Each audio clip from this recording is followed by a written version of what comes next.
All right, so let's get right into it. You wanted to know more about these new tariffs from the White House and how they connect to history and, well, yeah, what it all might mean for you. So we've got a lot to cover today. We're going to look at the White House fact sheet. We found this awesome Wikipedia article about the history of tariffs in the U.S., and we'll hear what Lacey Hunt and Neil Howe had to say in their interviews with Adam Taggart. Oh, and of course we can't forget Ray Dalio. Right. Dalio's always got something interesting to say about global shifts and stuff. Yeah, for sure. It'll be really interesting to see if any of his ideas line up with what's going on right now. Well, the White House is definitely making some bold moves. A 25% tariff on goods from Canada and Mexico, and 10% on stuff from China. 25%. That's a pretty hefty tax, isn't it? What about Canada? Are they subject to the same tariffs? Well, there's a kind of a carve-out for Canadian energy resources.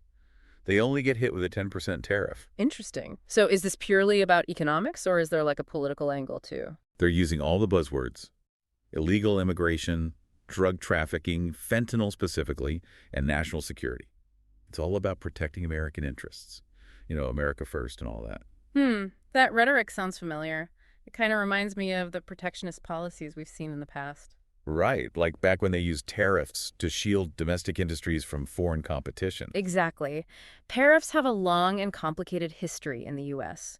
They've been used for all sorts of reasons, raising revenue for the government, protecting young industries, and even as bargaining chips in trade negotiations. They even say they're doing this to strengthen American industries, which kind of sounds like Alexander Hamilton's report on manufacturers.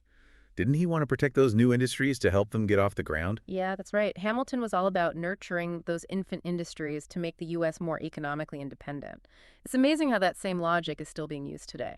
So tariffs are like a tool in the economic toolbox. Right. Sometimes they're used for good, sometimes not so much. Yeah, that's a good way to put it. The question is the White House using them wisely this time? I mean, what does history tell us about the effectiveness of tariffs in the long run? And are they even using them the same way as those historical examples? Well, the language they use in the fact sheet is strikingly similar to the arguments made for protectionist policies back in the 19th and early 20th centuries. Wow. So are we seeing history repeat itself? It's definitely a possibility, and it's not just the rhetoric either. Remember how they talked about strengthening American industries?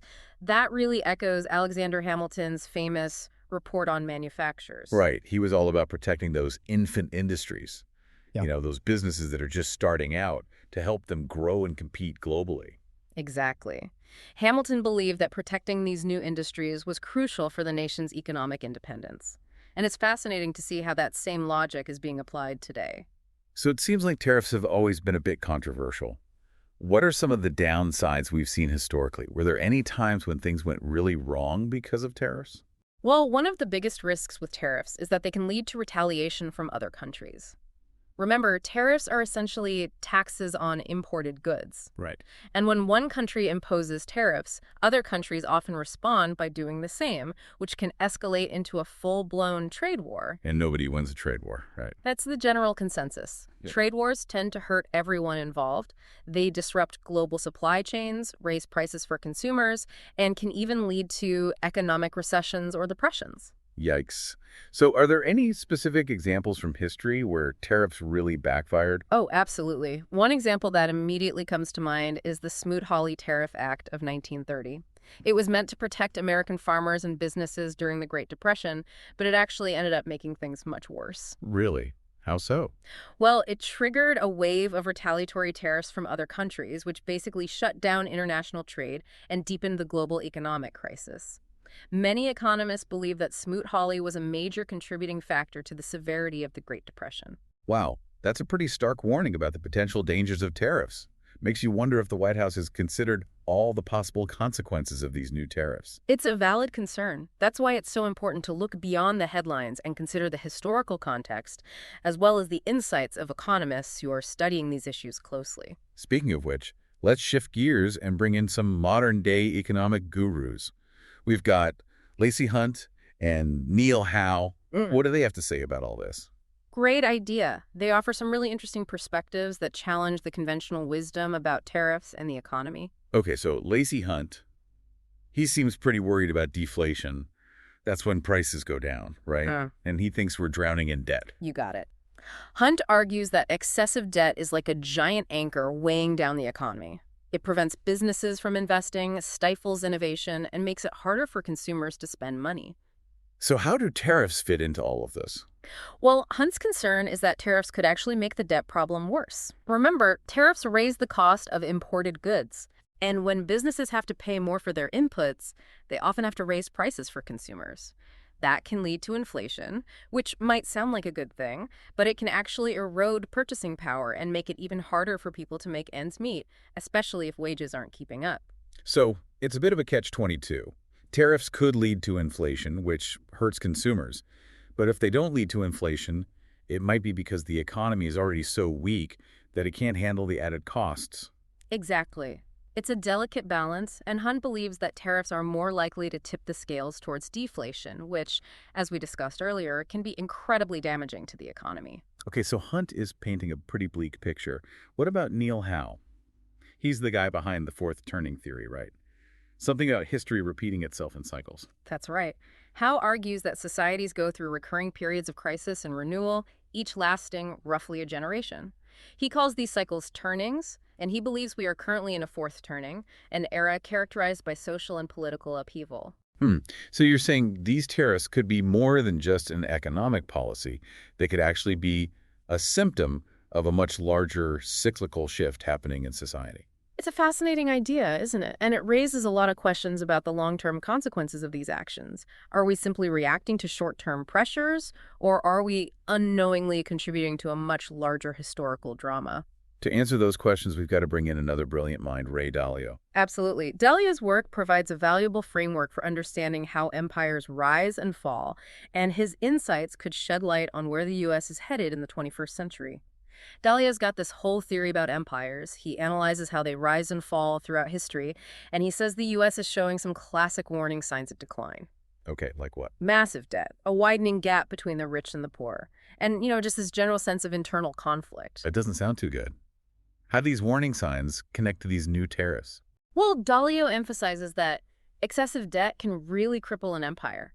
It's like it limits a nation's ability to invest in its future and respond to crises effectively. Makes sense. And when that debt burden is coupled with wealth inequality, where just a small percentage of the population holds most of the wealth, it creates social unrest and weakens the fabric of society. So you're saying these tariffs could be a symptom of a much deeper problem, like a system that's already on shaky ground. It definitely adds another layer of complexity. Oh. And there's another thing. The White House is using the International Emergency Economic Powers Act, IEPA, to justify these tariffs. The IEPA. Yeah, it's not something they use lightly. It's usually reserved for, times of war or major national security threat. Whoa, okay, so what exactly does the fact sheet say to justify invoking that kind of power? They basically say the nation is under siege. Millions of illegal aliens crossing the borders, an influx of fentanyl American jobs being lost to foreign competition. It's like they're trying to create a sense of urgency. Like we need to take drastic action now. It sounds like they're playing on people's fears about economic security and national identity. It reminds me of those historical examples we talked about before, like how tariffs were often used to protect American workers and industries from perceived threats. Exactly. And those arguments tend to resonate with people who are feeling left behind by globalization, people who want things to go back to the way they were.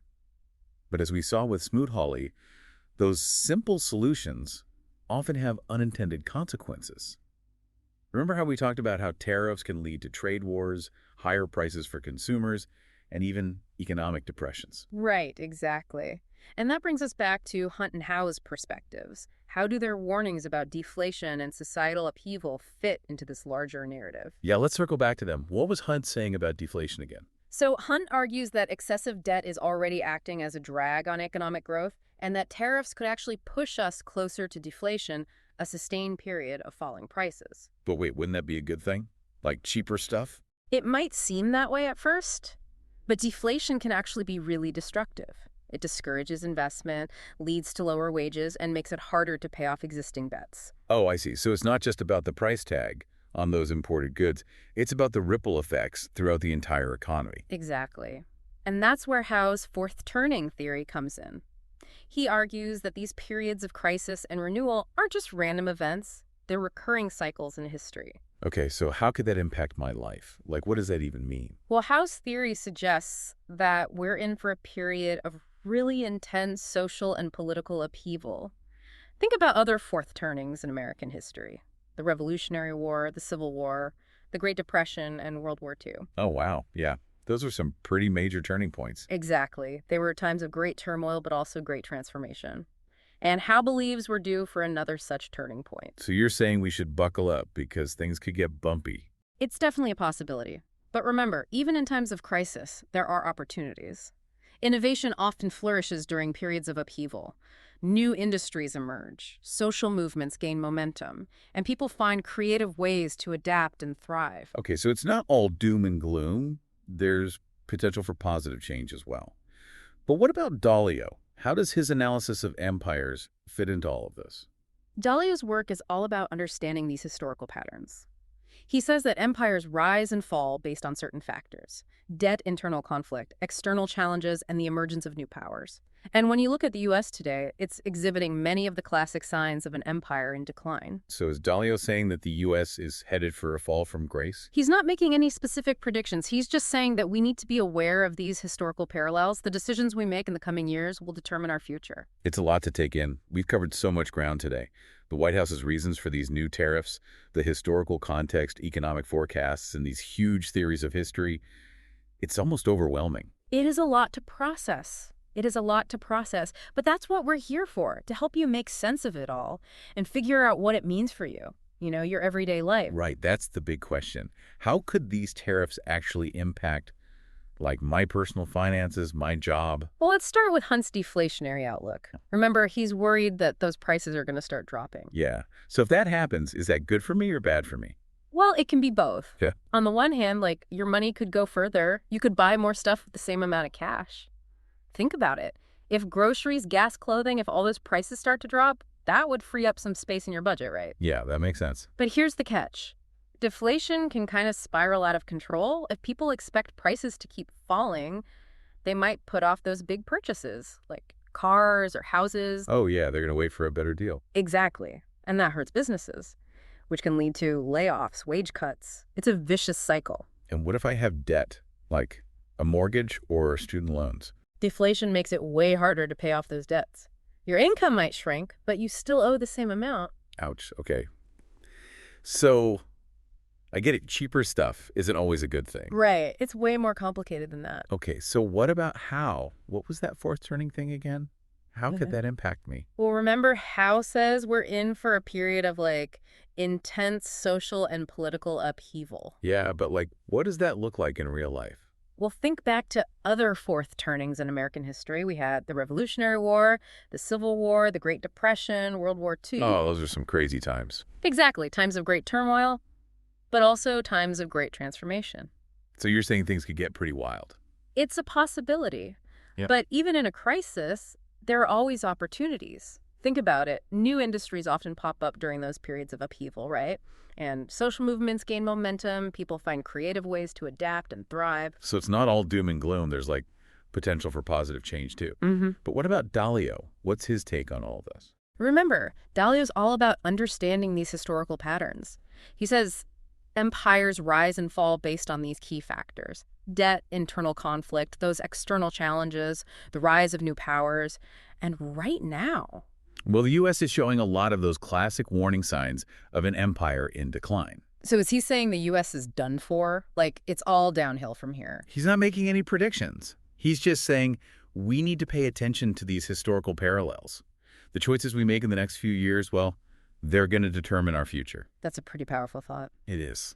Well, we've covered a lot today: the White House's new tariffs, all those historical precedents, economic forecasts, even those big sweeping theories of history.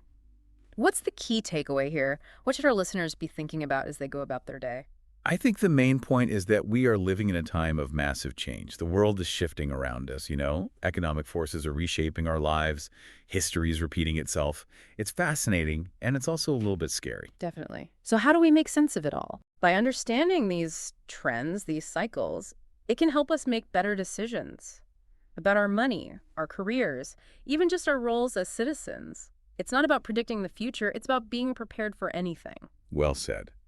And a huge thanks to the brilliant minds who helped us unpack all of this: Lacey Hunt, Neil Howe, Ray Dalio, And of course, Adam Taggart for those awesome interviews. Yes, thank you to all of them for their work. If you want to learn more about their work, check out the show notes. We've got links to their books and articles. And don't forget, if you want more deep dives on all sorts of fascinating topics, subscribe to notyouradvisor.com. That's right. We're here to help you navigate these crazy times with knowledge, curiosity, and, healthy dose of skepticism. That's right, because it's important to question everything. Exactly. Until next time, keep exploring, keep learning, and keep asking those tough questions. The world is full of mysteries, and we're here to help you unravel them. See you next time.